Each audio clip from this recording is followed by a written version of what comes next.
Hello. Just making sure my sound's working. How are you today?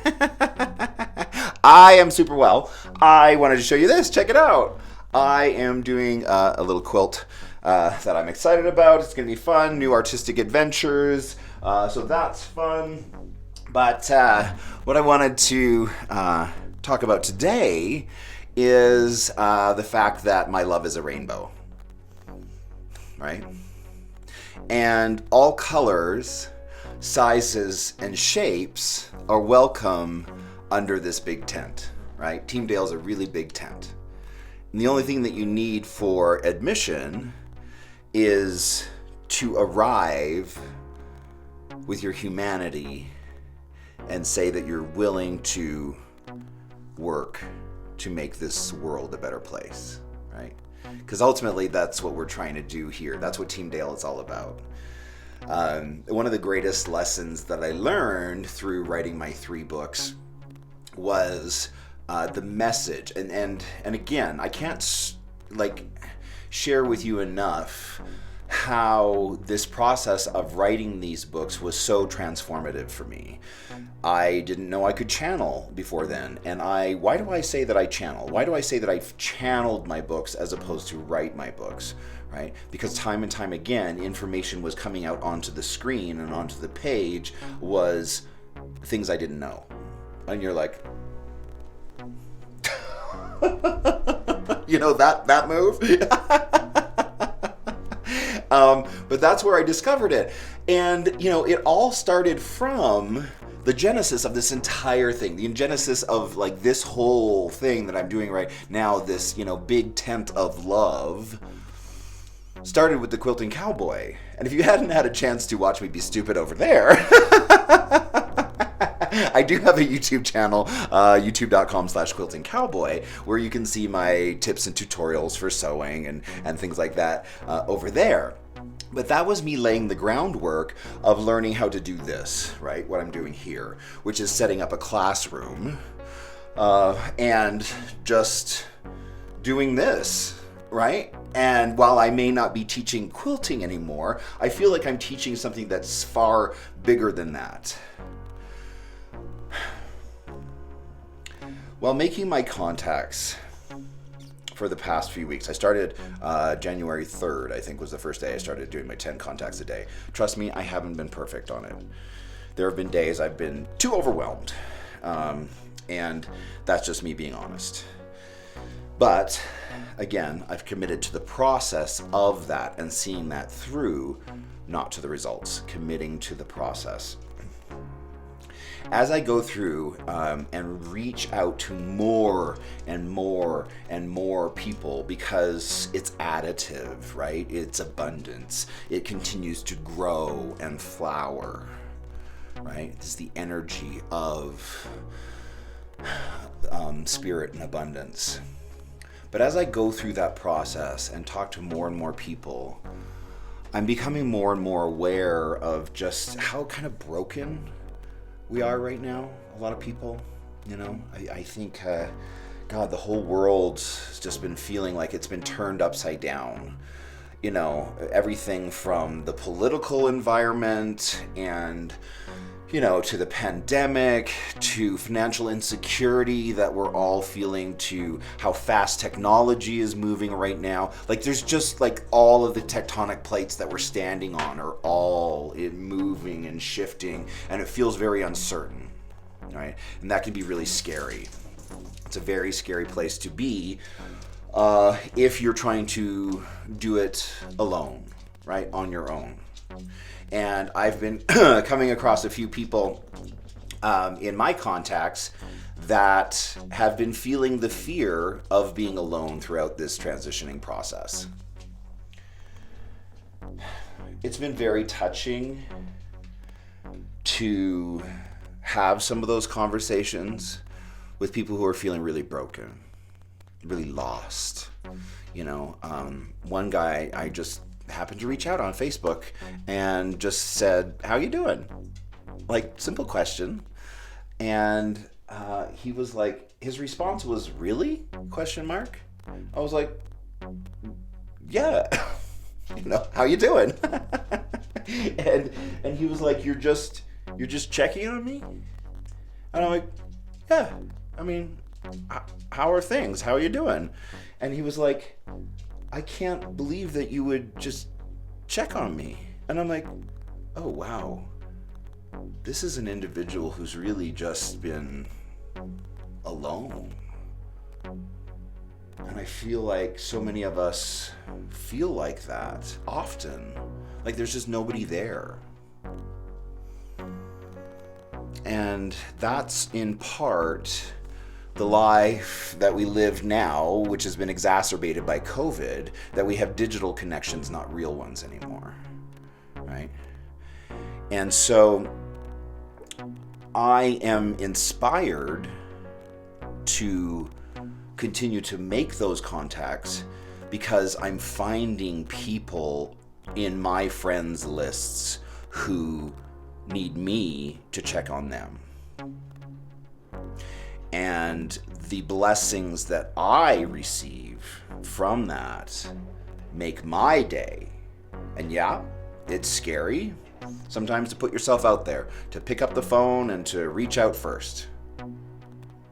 But like I've always told myself, if it's meant to be, it's up to me. Always. Always. Right? So there are a lot of us right now on planet Earth who are feeling very alone and disconnected from our fellows. I feel like the work that I'm trying to do here in terms of showing the importance of connection, of real connection, like it makes me sad that we've lost so much of that. Like that world is gone. And there's so many of us who just have no one to call, even if we just want to go for coffee. And I get that. I live that life myself. I mean, we live up here on this, ranch on a very remote part of the world. And it's a big deal either for people to come up here or for me to go into town. It takes me at least an hour to get there to just go for coffee. It's a bit of an effort. But that's the world that we live in. And so, what do we do with that? Are you going to have a responsibility for the lonely, or are you going to be lonely? Because fixing loneliness is really very easy. Just go find other lonely people. Right? But it goes back to what I talked about just very briefly. As far as me being a product of Eckhart Tolle's book, A New Earth. I can't encourage you strongly enough to go read that work. It was transformative to me. And again, when he talks about the flowers that started to bloom on Earth, the first flower, what year was that? There was a time on planet Earth where the first flower bloomed. But then others started to bloom, right? And that's how this new Earth is going to work as well. I'm one flower that has bloomed. Surprise! I prefer the term fruited. I have fruited. Oh my God, I'm so dumb. Okay, I flowered. But it's a flower of the Spirit, right?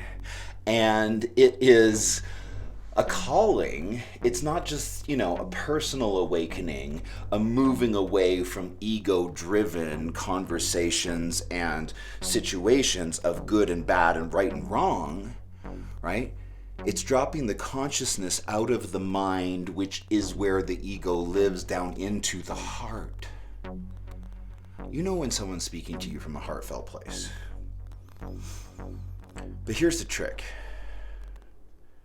In order to change the mind, we must speak from the heart. If we meet mind to mind, ego to ego, oof, that's not going to go well. With everyone walking around with their own definition of right and wrong and good and bad, how's that going to go? Well, we've seen how that goes, right? So as somebody who has raised their hand and said, yeah, I am on this journey of awakening,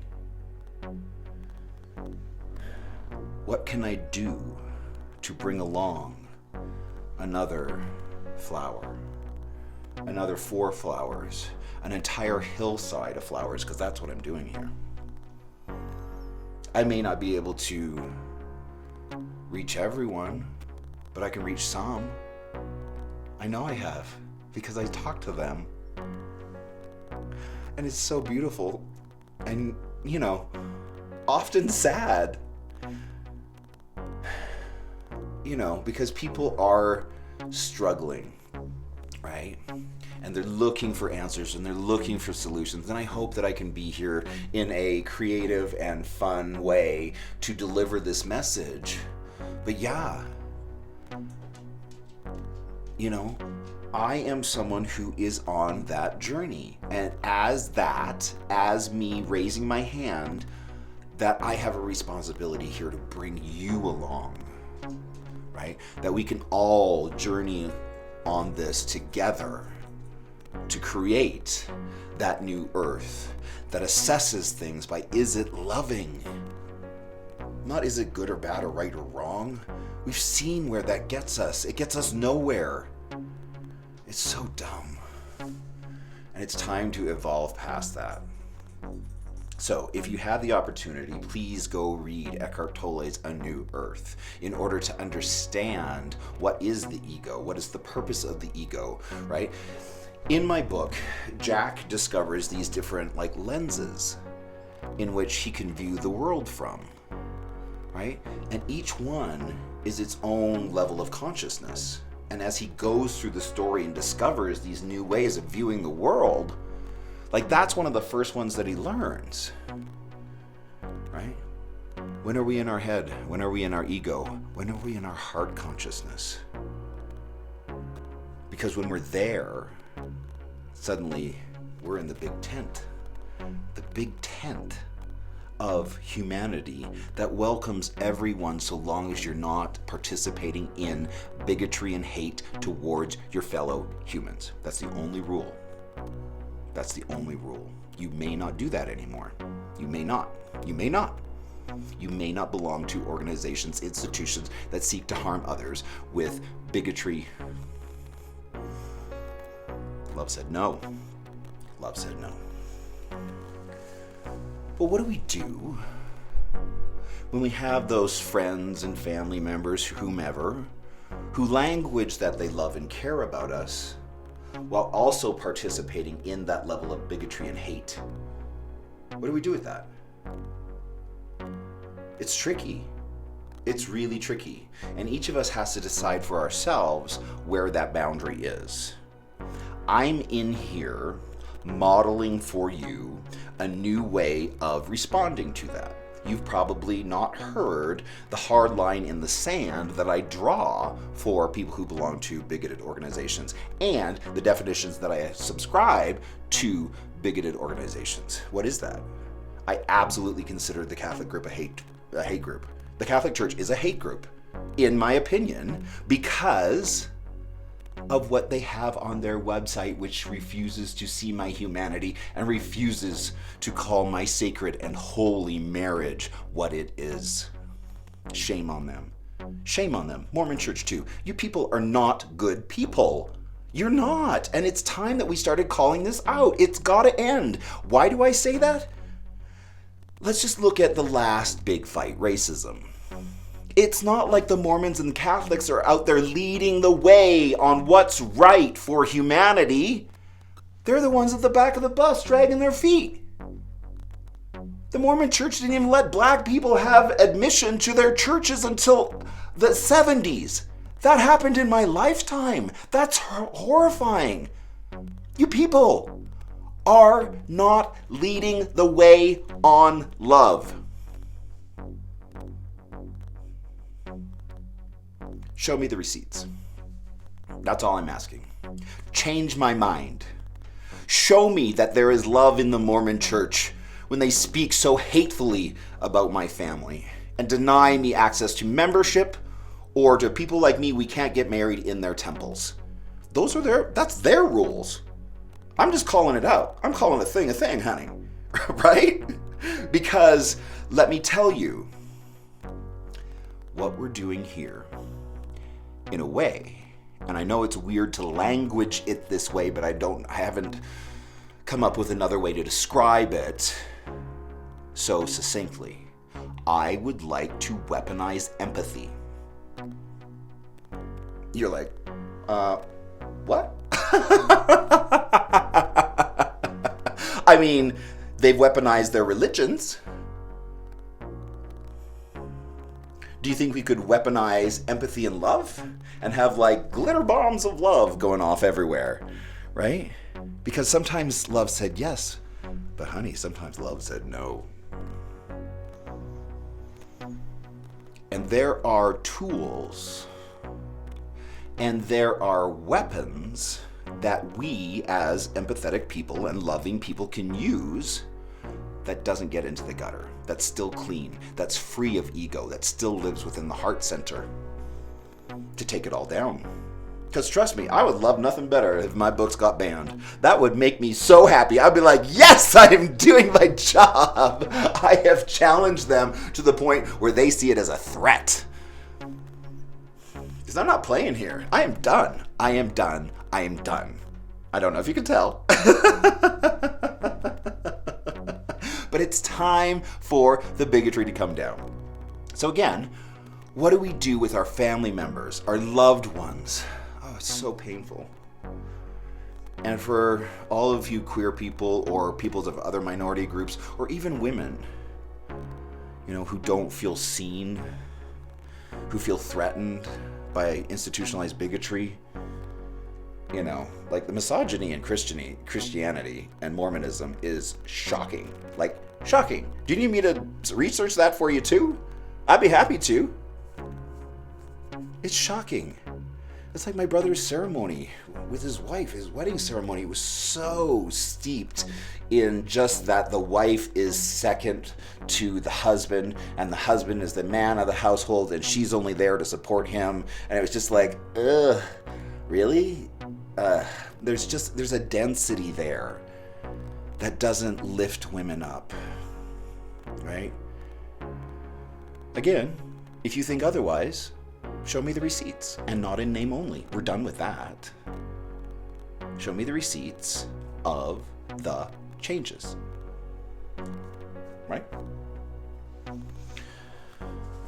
So our family members who say that they love and care about us while contributing to or running cover for institutionalized bigotry that seeks to harm others, you have to decide for yourself where that line is going to be.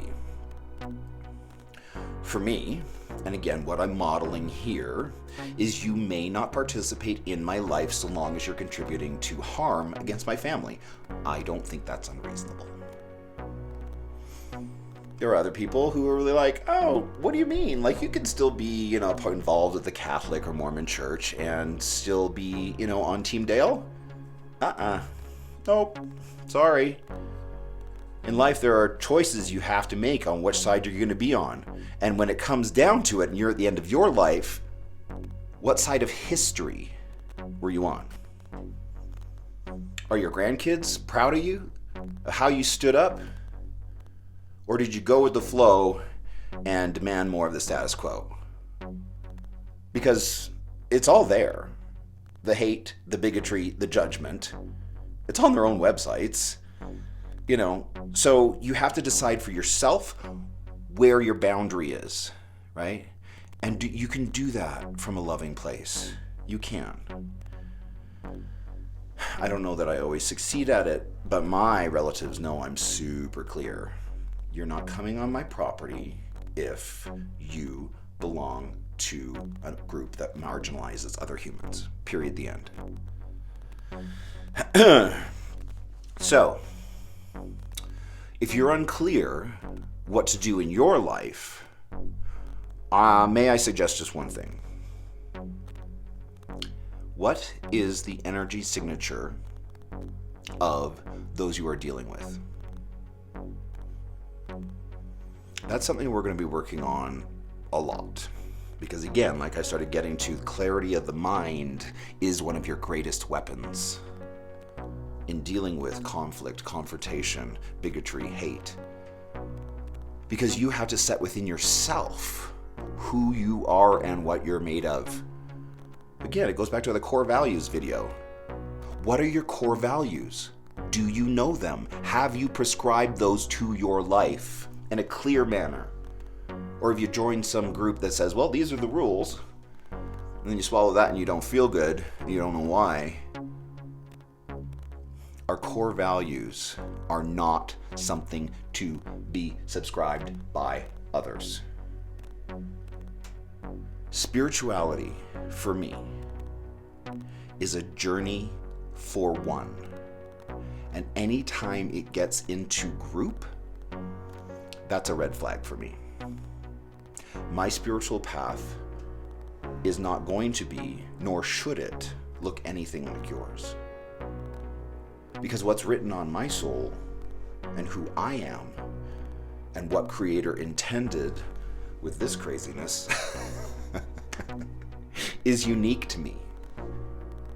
You don't get to go along and chime in on that. If what's written on my soul is a career in porn, and you have a judgment on that, well, that's on you. Because between me and my Creator, I'm good. That was very much part of what I feel like I was sent here to do. But that's not going to be everybody's story or everybody's journey. But it's mine. And it's perfect for me. Right? So if you're confused by those that you're being surrounded with and you don't know what to do, check the energy signature. You know it.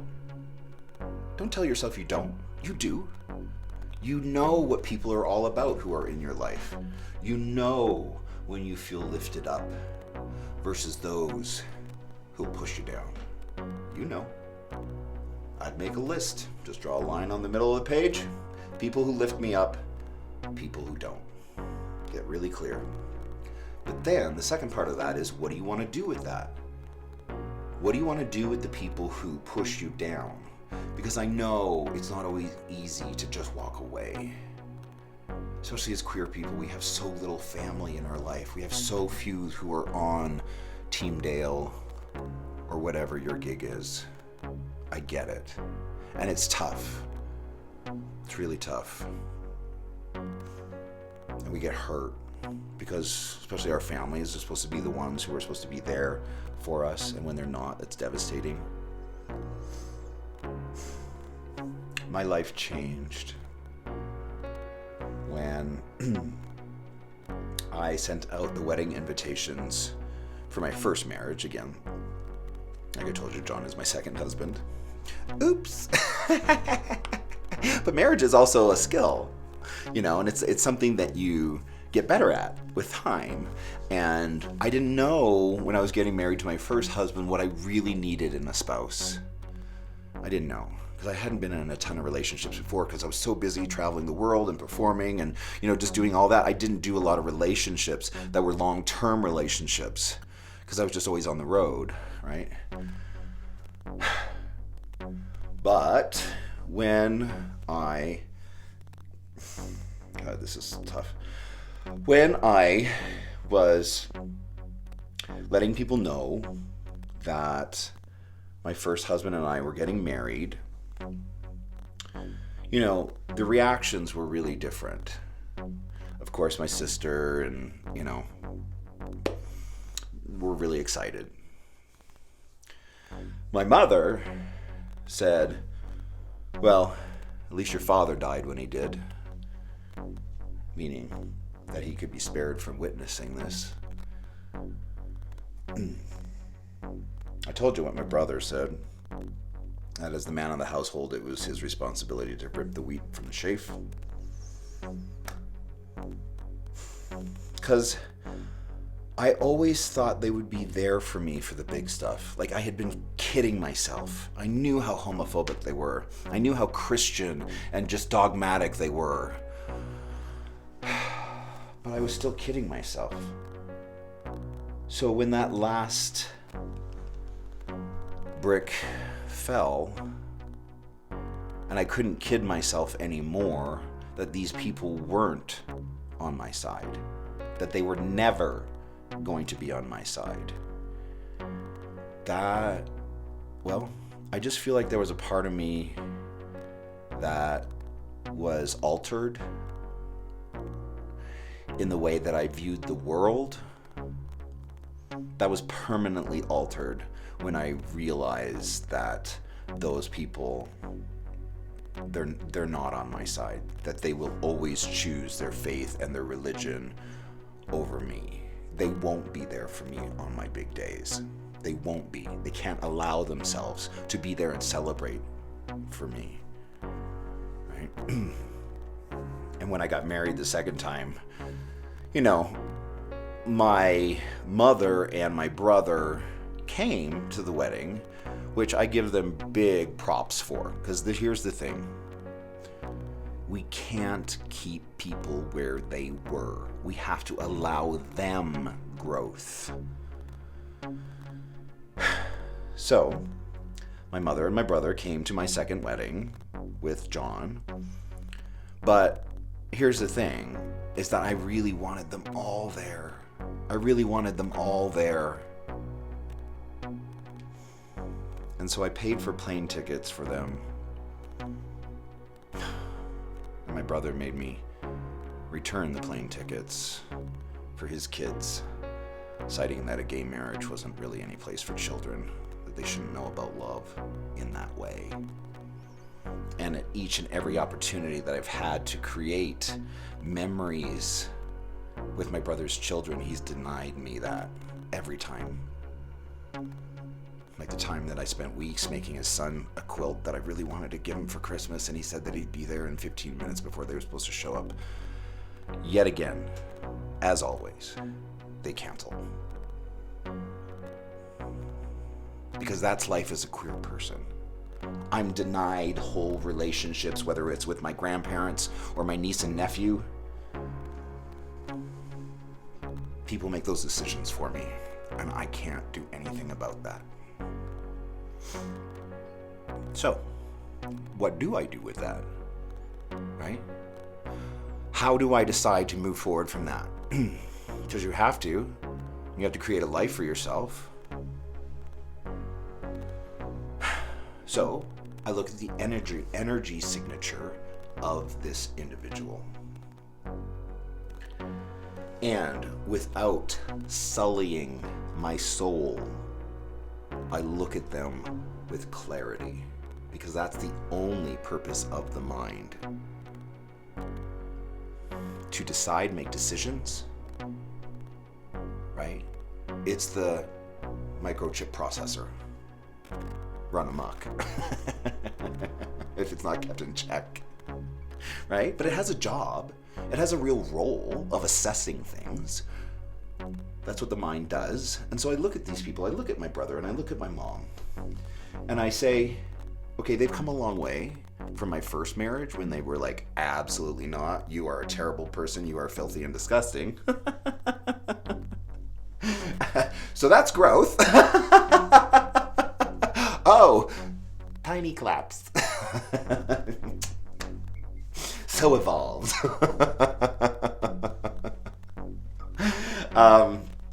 And I have to decide, what's going to be okay for me moving forward. How much do I want them involved? But it's more of like how much do I actually want to care about that? And I kind of just got to the point where I just kind of stopped caring, because that's ultimately what I felt like they were asking for from me, right? So, okay, great. I eventually just stopped. I just stopped.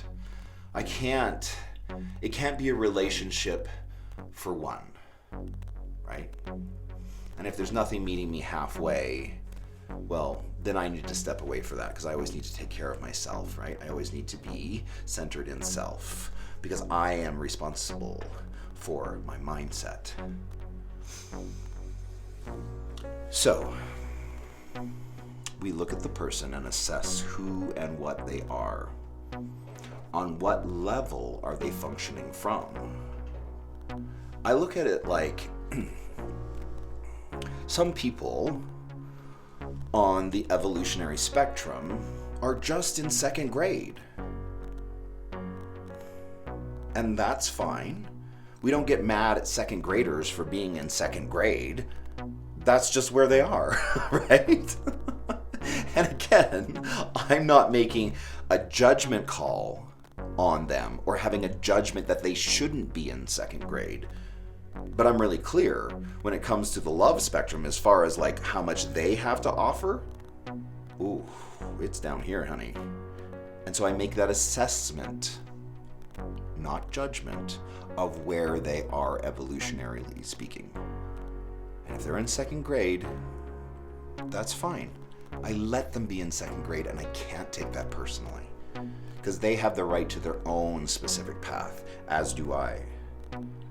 Right? Second graders are great. Spend some time with them. They're so fun. You know, they just have a wonderful quality about them, and they're doing things in the world that second graders should be doing in the world. And we can go and visit with them, and we understand where they are because they're in second grade. And as the adult in the room, you don't get to be annoyed when the people in second grade are doing second grade things, right? Oh, you're eating glue again, are you, sweetie? Okay, yeah, honey, yeah, put that, no, right? And they're doing the best that they can, and we could be around them still in a loving manner without being confronted, right, and offended all the time, because that wears on us. So you got to check yourself, right? It's like we were talking about the difference between being self-centered and centered in self. That's going to be really important as we move forward, right?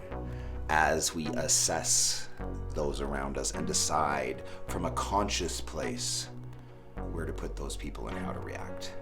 Okay? Because yeah, I'm getting real clear that what we're doing in here is creating an army of empaths who've had enough, who are willing to say, and then love said no. Nuh-uh. Not on my watch. That is not okay. That is not of love. And I will not facilitate conversations that are based on good and bad and right and wrong.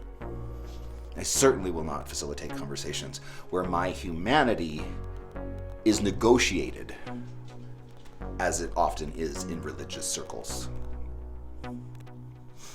So that's where we are, right? And that's where we're going, which is what I'm really excited about. Stay tuned. We have tons more coming up. Oh my gosh, the book is just really starting to launch. I'm so excited. Like by next week, I should start having it, like getting it handed out to a couple more of these whale contacts that I've been making, which is really exciting. So thank you, everybody, for continuing to hold my hand energetically and help me through this process, because this is a little bit frightening sometimes for me as well, right? And so we all need to be grounded, right? And support one another as we go through this. So that's it for today. I hope that you're doing awesome, and whatever else you do, don't forget to Don't dance. stop. Oh yeah, baby. Have a joyful day. I will talk to you soon.